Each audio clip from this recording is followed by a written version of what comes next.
A felicidade é o objetivo maior da humanidade. Quanto mais evoluído é o espírito, mais feliz se torna. Mas e enquanto somos imperfeitos? Será que podemos ser felizes? Como a felicidade pode conviver com tanto sofrimento no mundo? O tema do Terceira Revelação de hoje é a felicidade sem culpa. E para nos explicar esse assunto, vamos conversar com o diretor de divulgação da Federação Espírita do Distrito Federal, Nazareno Feitosa. E ainda, livros, reportagens e o Evangelho no ar.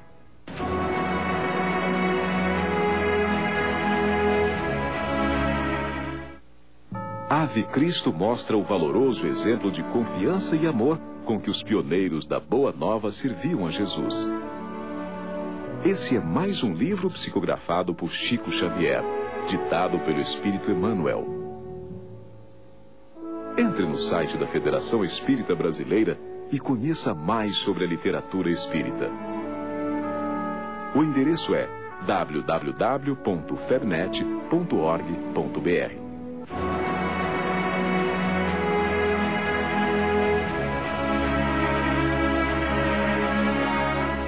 Felicidade, prazer e alegria são temas divorciados de culpa, tristeza e depressão. No entanto, estão estreitamente ligados ao longo da história. Na reportagem a seguir, veja como o homem teve medo de ser feliz. A culpa é um sentimento desesperador. Passamos a vida toda tentando fugir dela. Desculpa. Na Grécia, Sófocles escreveu a tragédia de Édipo e Jocasta, um casal apaixonado que se descobre mãe e filho. Por não suportar a culpa, Jocasta comete suicídio. Durante séculos, o pecado original atormentou muita gente. Essa culpa inata seria o preço que a humanidade pagaria pelo erro de Adão e Eva. Havia uma pureza original e que esse homem foi corrompido, né, na medida em que aquela figura da serpente que vem, que seduz a Eva, leva Eva de alguma forma a tirar Adão daquele estado original de pureza angelical, vamos dizer assim. Quer dizer, essa é uma visão que não cabe dentro da visão espírita que nós temos, em que se coloca o aspecto evolucionista. O Espiritismo afirma: somos todos criados simples e ignorantes, sem qualquer mácula, porém sem qualquer mérito. No decorrer de várias encarnações, adquirimos créditos e dívidas. Os créditos são para sempre. As dívidas serão quitadas com a prática do bem. E se filósofos e pensadores, como o francês Blaise Pascal, concluíram que todos os homens procuram ser felizes, foi Jesus quem nos ensinou o caminho da completa felicidade. Amai-vos uns aos outros. Esta é a chave do reino dos céus. Ser feliz é nossa meta. A culpa paralisa. Os erros do passado devem servir como lição para a construção do bem. O grande segredo é aprender a viver, sem ter vergonha de ser feliz. Viver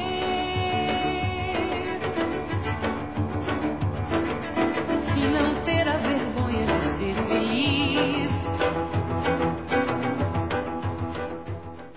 E para falar um pouco mais sobre felicidade sem culpa, o Terceira Revelação entrevista hoje Nazareno Feitosa, diretor de divulgação da Federação Espírita do Distrito Federal. Nazareno, é possível ser feliz sem culpa? Sim, é perfeitamente possível ser feliz sem culpa. Nós que somos oriundos de reencarnações anteriores, trazemos ainda atavismos, crenças sobre a cultura da culpa muito disseminada na Idade Média. Mas a proposta do Evangelho de Jesus e do Espiritismo Consolador é exatamente que nos libertemos da culpa através da ação no bem. Nós encontramos no Evangelho de Jesus duas passagens onde ele repete uma frase: misericórdia quero e não sacrifício.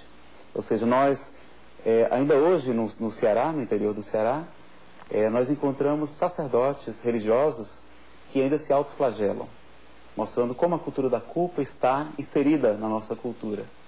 Mas precisamos nos libertar disso. A proposta realmente do Evangelho é que seja o amor que cobre a multidão de pecados e não o sofrimento.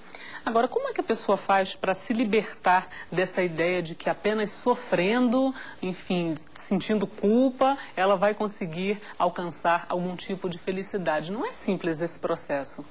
Nós estamos ainda vivendo num mundo de provas e expiações, como nos disse Allan Kardec. Nesse mundo é natural que haja sofrimento. E talvez seja o único remédio que funcione contra o nosso orgulho, que é o pai de todos os vícios, a fonte de todos os males. Então, nesse estágio evolutivo, nesse mundo atrasado, ainda é natural que exista o sofrimento como remédio para despertarmos, mas não que Deus tenha nos criado para sofrer. A proposta, então, é que o que? Aprendamos com o sofrimento, despertando para o amor. O amor apaga a multidão de pecados, porque muito amou, seus pecados foram perdoados. Essa é a proposta também da doutrina espírita, é da caridade. O bem que nós fazemos hoje é nosso advogado em qualquer parte. Nazareno, existe alguma relação entre orgulho, perfeccionismo e sentimento de culpa? Alguns espíritos e alguns autores encarnados defendem que são diretamente proporcionais. Ou seja, o indivíduo muito orgulhoso impõe a si mesmo um padrão de perfeição que nós ainda não alcançamos. A natureza não dá saltos. Então é muito doloroso para o orgulhoso enfrentar situações onde ele falhou. E isso gera sentimento de culpa. Então é muito importante que nós nos perdoemos, que nós compreendamos que ainda não somos anjos. O próprio Kardec nos dizia que reconhece-se o espírita pelo esforço que empreende em domar suas más inclinações. Ou seja, não é para adotarmos uma postura hipócrita, uma postura puritana, de sermos algo que ainda não somos. Nazareno, tem muita gente que acha que se olharmos um pouco, se nós olhássemos um pouco mais para as crianças, certamente aprenderíamos um pouco mais sobre ser feliz, sobre felicidade. É um bom espelho? Com certeza. Jesus nos deu a lição dizendo: deixai virem minhas criancinhas, porque aquele que não se assemelhar a cada um delas, ainda não é digno do reino de Deus. Então as crianças vivem intensamente o momento presente. Essa é uma lição que o Cristo nos deixou em várias passagens. Buda também, na vivência plena ou atenção plena, uma filosofia zen budista, mostrando que temos que estar inteiros, deixar as preocupações, a ansiedade para o dia, quando formos enfrentar o problema. Por isso que o Cristo nos disse: não vos inquieteis com o dia de amanhã cuidará de si mesmo, a cada dia basta o seu mal. Assim, as crianças, se estivessem aqui, por exemplo, no programa, estariam correndo, brincando, saltitando. Elas não estariam lembrando do dever de casa, às vezes terrível para elas, que tem que fazer, ou das provas escolares que terão que realizar, mas estariam intensamente presentes. Como também a mulher pecadora, que Jesus, adentrando-se à casa dos fariseus, ela lava-lhe os pés com as lágrimas, enxuga com seus cabelos, e buscando um vaso de alabastro, um perfume caríssimo, despeja-o por inteiro em Jesus. E os fariseus a repreendem, dizendo: Senhor, esse perfume é muito valioso, nós poderíamos vendê-lo e dar-lhes aos pobres. E Jesus admoesta-os, dizendo: os pobres tereis sempre para ajudar, mas a mim, até quando estarei convosco? Agora, como é que a gente adapta esse viver intensamente aquele momento, sem maiores preocupações com o daqui a pouco, o dia de amanhã, para a vida adulta, que é uma vida cheia de preocupações, normalmente cheia de planejamentos, ou pelo menos é assim que nos ensinam a viver. Como é que a gente faz essa adaptação? É possível viver intensamente o momento na vida adulta, mas continuar sendo responsável, enfim, fazendo tudo o que deve ser feito? É você chegar em casa, encontrar seu filhinho e dar-lhe um beijo, abraçá-lo, encontrar sua mãezinha e ao mesmo tempo abraçá-la com muito amor. E mesmo que tenhamos algum episódio difícil naquele dia, no final do dia, se estivermos presentes em cada momento, se apreciamos a natureza, se nos lembramos das rosas, das flores, dos pássaros, o final do dia será certamente muito mais gratificante, apesar das dificuldades. Os problemas, a doutrina espírita nos diz que são oportunidades de aprendizado, não são insolúveis. Nós estamos sempre aprendendo e sempre teremos problemas nesse estágio evolutivo em que nos encontramos. Nós vamos fazer um rápido intervalo e na segunda parte do programa continuaremos falando sobre felicidade sem culpa. Até já!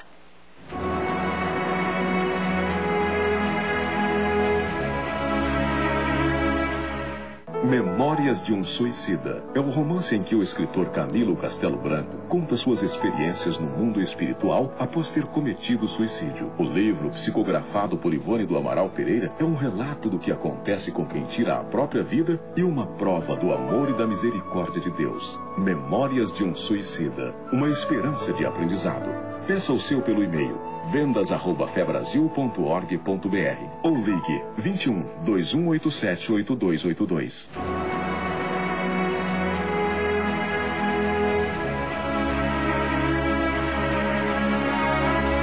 Voltamos para a segunda parte da entrevista sobre felicidade sem culpa. O nosso entrevistado, Nazareno Feitosa, diretor de divulgação da Federação Espírita do Distrito Federal. Nazareno, para o Espiritismo, qual é o caminho para a felicidade? Eu poderia citar em duas palavras: caridade e autoconhecimento, a questão 919 do Livro dos Espíritos. Não somente a caridade material, como nós conhecemos, mas a caridade moral, a questão 886 dessa obra citada. E dizer também que a proposta não é de nos condenarmos, de ficarmos presos em arrependimentos mórbidos, mas sim de trabalho no bem. Então, é através do bem que nós fazemos hoje, as flores que semearmos, estaremos revertendo o nosso passado. Então, o próprio Cristo nos asseverou dizendo que o trabalhador que lança a mão da charrua, que pega no arado e olha para trás, ainda não é digno do reino de Deus. Então, temos que deixar o passado passar. Era natural que errássemos, porque não fomos criados anjos perfeitos. Se Deus não quisesse que errássemos, Ele nos teria criado já entidades celestes, espíritos nobres, mas não. Segundo a doutrina espírita, nós fomos criados simples e ignorantes, sem nenhum conhecimento. E através dos milhões e milhões de anos é que vamos aprendendo. Então é perfeitamente natural que erremos. Como uma criança pequena, ela naturalmente se equivoca, derruba as coisas da casa, e nem por isso a mãe deve condená-la ou bater-lhe por isso. Da mesma forma, o espírita ou qualquer religioso, o cristão tem que se empenhar em fazer a maior soma de bem possível, que a melhor forma de expiação, de resgate, é através do bem. Então, o convite amoroso de Jesus para os pecadores, ele sempre, o seu discurso foi de muita doçura, de muita suavidade. Jamais repreendeu, não repreendeu a mulher adúltera. Ele disse: mulher, onde estão aqueles que te condenavam? Eles se foram, Senhor, pois eu também não te condeno. Vai e não tornes a pecar. Então veja que ele não lhe deu um sermão, não lhe fez críticas, talvez até merecidas, mas resumiu-se a estender-lhe as mãos e convidá-la a mudar de vida. Então essa é a melhor solução para a felicidade. Nós buscarmos a felicidade, levando felicidade a outras pessoas. Nesse mundo teremos dificuldades, o próprio Cristo nos disse: no mundo tereis aflições, mas tende bom ânimo, eu venci o mundo. Agora, quando você fala na questão do autoconhecimento, nessa viagem do autoconhecimento, muitas vezes a pessoa acaba se deparando com isso que você falou, a questão da culpa, de reconhecer suas limitações, mas para algumas pessoas reconhecer essas limitações é um motivo a mais de sofrimento, ou seja, eu não tenho como, não tenho condição de seguir adiante num determinado propósito, de avançar, enfim, isso acaba sendo um motivo de grande sofrimento, e ela deixa de ser feliz, deixa de vivenciar coisas boas em função disso. É complicado para elas muitas vezes se libertar disso. E muitas vezes até em função de ambiente religioso, de cobranças religiosas. É toda uma situação que dificulta muito a pessoa, às vezes, ser feliz. Nós temos que tomar muito cuidado com essa doutrina repressiva que importamos da Idade Média. Veja que o Cristo foi muito severo com os fariseus justamente porque eles geravam sentimento de culpas nas pessoas. Iam às praças públicas, vestidos de púrpura, oravam em público, se dizendo justificados perante Deus. Enquanto que o Cristo disse: não, mas aquele pecador ali ajoelhado, que se reconhece como pecador, e aquele sim está justificado. Então, diante dos fariseus, ele foi enérgico com eles. Então, todas essas doutrinas castradoras, repressivas, tem nos trazido muito mais malefícios do que benefícios. Já não devemos mais viver aquela época do temor a Deus, mas sim do amor a Deus ao seu semelhante. Porque aquele que diz que ama a Deus e não ama seu semelhante é um mentiroso. Um pouco antes da entrevista, a gente falava de uma passagem bíblica que diz, uma citação que diz o seguinte: a quem muito foi dado, muito será cobrado. É assim, curto e grosso, seco, do ponto de vista material, do ponto de vista de dons? É dessa forma? Nós temos que analisar, como no direito, ao analisarmos uma lei, nós não fazemos a interpretação literal, nem pegamos apenas aquela passagem. Lemos a frase, lemos o capítulo, compreendemos todo o código, vemos se está de acordo com a Constituição, para só daí interpretarmos aquela frase. Então, da mesma maneira, nas passagens bíblicas, há duas posturas completamente distintas do Cristo. Uma quando ele falava aos fariseus, aos doutores da lei, os homens que conheciam as Sagradas Escrituras, que eram orgulhosos, precisavam talvez de um remédio mais enérgico. E, ao contrário, o Cristo se dirige a nós pecadores. Tanto que ele disse: eu não vim para os sãos, mas para os enfermos. Os sãos não precisam de médico. Eu não vim para os justos, mas para convocar os pecadores ao arrependimento. Então a sua proposta sempre foi de muita doçura com os que estavam equivocados e que se desejavam melhorar. Acercou-se de Maria Madalena, transformou aquela mulher, convidou um doutor do Sinédrio, Saulo de Tarso, para ser o maior divulgador do seu evangelho. Um homem que antes perseguia os cristãos. Na questão 909 do Livro dos Espíritos, Allan Kardec pergunta se é preciso um grande esforço para o espírito assegurar a sua felicidade futura. E as entidades venerandas dizem que, na verdade, o esforço é bem pequeno, mas quão poucos o fazem. Então essa é a proposta: fazermos a nossa pequenina, mas com muito amor, a nossa parte. Bom, eu gostaria de terminar essa entrevista pedindo a você que fizesse uma sugestão ou uma dica, enfim, algum caminho para quem quer, mas não consegue ser feliz. Em vez de nos cobrarmos tanto, compreendamos que a proposta realmente do Evangelho é uma proposta de renovação, de mudança gradual, a natureza não dá saltos, e que podemos sim ser felizes desde que não coloquemos o nosso orgulho em nosso desfavor. Compreendamos-nos como espíritos ainda na infância espiritual, que ainda erramos, mas que estamos seguindo os passos de Jesus no caminho maravilhoso das estrelas. Nazareno Feitosa, muito obrigada pela sua entrevista. Nós é que agradecemos a oportunidade de estar aqui.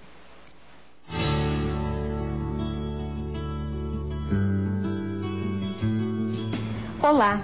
A felicidade é uma conquista diária e, por ser uma conquista, não deve ser vista como algo constrangedor ou que produza culpa.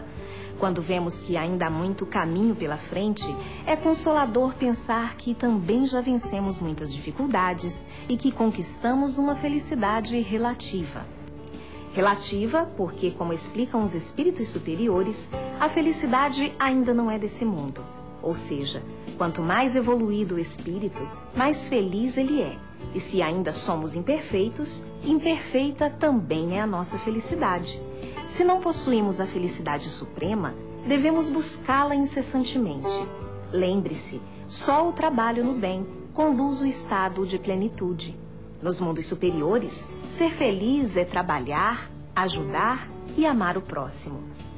Um dos mais belos capítulos sobre a felicidade e a justiça divina está em O Evangelho segundo o Espiritismo. O capítulo é o 5º. Ainda em O Evangelho segundo o Espiritismo, agora no capítulo 27, o Espírito, Santo Agostinho, nos ensina mais um caminho para alcançar a felicidade. A prece. É o item 23. Para entender mais por que nossa felicidade ainda é relativa, a dica é o Livro dos Espíritos. Foi na 4ª parte que Allan Kardec reuniu as questões sobre as esperanças e as consolações. E para quem gosta de romances, indicamos Paulo e Estevão. O livro foi ditado pelo Espírito Emmanuel ao médium Chico Xavier e conta a história de Paulo de Tarso, que não se deixou paralisar pela culpa e se dedicou ao trabalho no bem. Vale a pena conferir. Uma ótima semana e muita paz.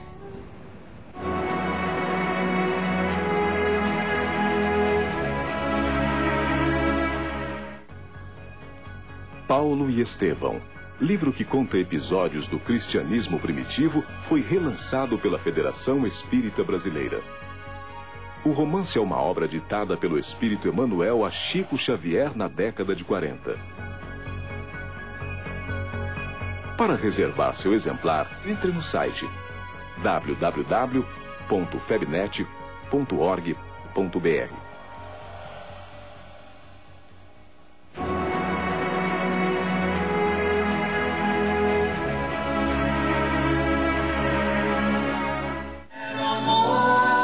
Uma reunião de amigos repleta de músicas que tocam o coração.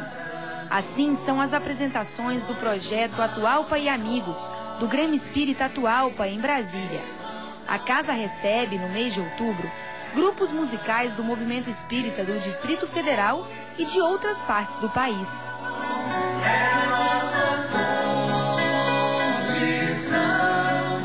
Sabemos que a música é um veículo de aproximação entre as pessoas, entre os jovens, é um veículo de mensagem, de tratamento, quer dizer, tem toda uma conotação espiritual. Daí nós juntamos tudo isso, a alegria de poder receber amigos e de proporcionar este projeto. O projeto foi criado em 2002 e está na 4ª edição. Neste ano, são 8 apresentações musicais. Nós identificamos, desde 2002, quando o evento surgiu, que havia já no Distrito Federal cantores e compositores que se dedicavam à arte de evangelizar cantando e que necessitavam de que o seu trabalho fosse divulgado. E resolvemos então abrir as portas do Atualpa para dar essa oportunidade a estes cantores, a estes compositores, unindo a nossa experiência em arte cênica com a experiência deles na música. E pelo que tudo indica, o projeto é mesmo uma excelente forma de divulgação da doutrina. A música é um instrumento poderosíssimo para a divulgação da doutrina, e não só para a divulgação, para influenciar o estado de espírito das pessoas, fazer o bem às pessoas, melhorar, promover reforma íntima, tudo isso a música é capaz de fazer. São muitas bênçãos que nós recebemos a cada dia, a cada apresentação. É a oportunidade de mostrarmos também a beleza da doutrina espírita, o que ela nos inspira, o que ela nos faz viver, as nossas atitudes, através da música, através da arte. A maior gratificação que a gente tem é poder passar uma mensagem e sentir que ela tocou alguém, né? E vale mais do que cantar para multidões. A música tocada invade o ambiente de bênçãos e deixa a todos, cantores, músicos e público, em perfeita tranquilidade. Quem quiser participar da homenagem a Allan Kardec tem ainda mais 2 chances de assistir aos espetáculos. No próximo sábado, todos os grupos que se apresentaram aqui no Grêmio Espírita Atualpa, em Brasília, durante o mês de outubro, se reúnem para um último show. No domingo, a cantora e compositora Marielsa Tiscati fecha a homenagem ao codificador da doutrina espírita. As apresentações acontecem às 8 da noite. Vale a pena conferir.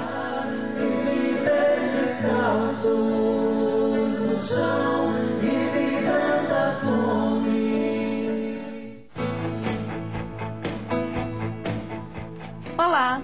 Você acompanha agora o que já aconteceu e o que ainda vai acontecer no movimento espírita. De 23 a 30 de outubro, acontece a 54ª Semana Espírita de Santo André. O tema central é Renovação Social da Humanidade. Promovido pela USE Municipal de Santo André, o encontro vai ser no Parque Regional Prefeito Celso Daniel, o antigo Parque Duque de Caxias. Mais informações você obtém pelo telefone 0 Operadora 11 4451 2773. A entrada é franca. De 27 a 30 deste mês, a Federação Espírita do Estado da Bahia promove o 12º Congresso Espírita da Bahia. O tema é o Ser e a Imortalidade. Mais informações você obtém pelo telefone 0 Operadora 71 3359 3323 ou pelo e-mail feeb@feeb.com.br. E do dia 29 a 31, a Federação Espírita Portuguesa realiza o 5º Congresso Nacional de Espiritismo em Portugal. O encontro vai ter como tema a divulgação espírita, novas tecnologias e inovação. Para ter mais informações sobre o evento, o e-mail é luzeterna@clix.pt. Desejamos muita paz para nossos irmãos portugueses. A todos, uma bela semana.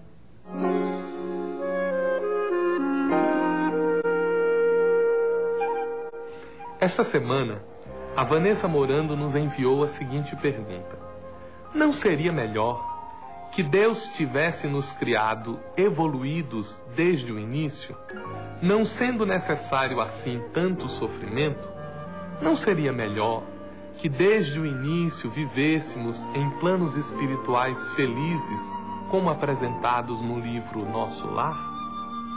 Vanessa, essa sua pergunta é muito importante, porque todos nós, um belo dia, olhamos para as situações difíceis que acontecem no mundo, que acontecem conosco, e nos perguntamos, afinal de contas, por que tudo isso? Mas observe bem, se Deus tivesse criado todas as criaturas absolutamente perfeitas, nós não seríamos o que somos. Porque o que nós somos é uma construção de nós mesmos. O que nós somos é um projeto de desenvolvimento de uma parceria divina entre Ele, o Pai que está nos céus, e nós próprios que, mediante o nosso esforço, mediante a nossa educação, mediante o nosso autoconhecimento, nos esforçamos para ser melhores, para aprender algo mais a respeito da vida. O nosso esforço de entendimento, o nosso esforço de superação das dificuldades é exatamente aquilo que somos.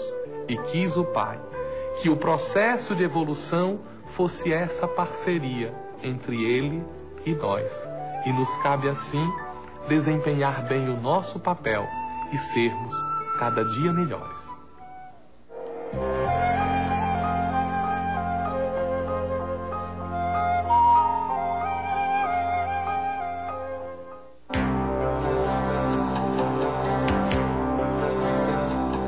Uma vez por semana, abra as portas do seu lar para Jesus. Reúna a família para ler e comentar o Evangelho. Bem-aventurados os que choram, porque eles serão consolados. Jesus aponta o consolo como a compensação para os que sofreram resignadamente, porque compreenderam a razão dessa aflição. Se é a morte que chega à nossa família e retira de nós seres amados, choramos, desconsolados e aflitos. Mas Jesus nos mostrou que a vida é eterna e que esta é apenas mais uma etapa reencarnatória entre tantas que já vivemos. Pela porta da morte, voltamos ao verdadeiro mundo, o mundo espiritual de onde viemos. Como pela porta do berço, voltamos à vida terrena, nossa casa transitória. Ao regressarmos ao nosso verdadeiro lar, reencontraremos os seres amados que na terra foram os nossos pais, irmãos, filhos, amigos. E então, sentiremos o grande consolo de verificar que as nossas dores e as nossas lágrimas foram passageiras. Porque só a felicidade é real e eterna. O programa de hoje está terminando. Se você quer mandar perguntas ou tirar dúvidas, escreva para nós. O e-mail é imprensa@febnet.org.br. Até a próxima semana e muita paz para você.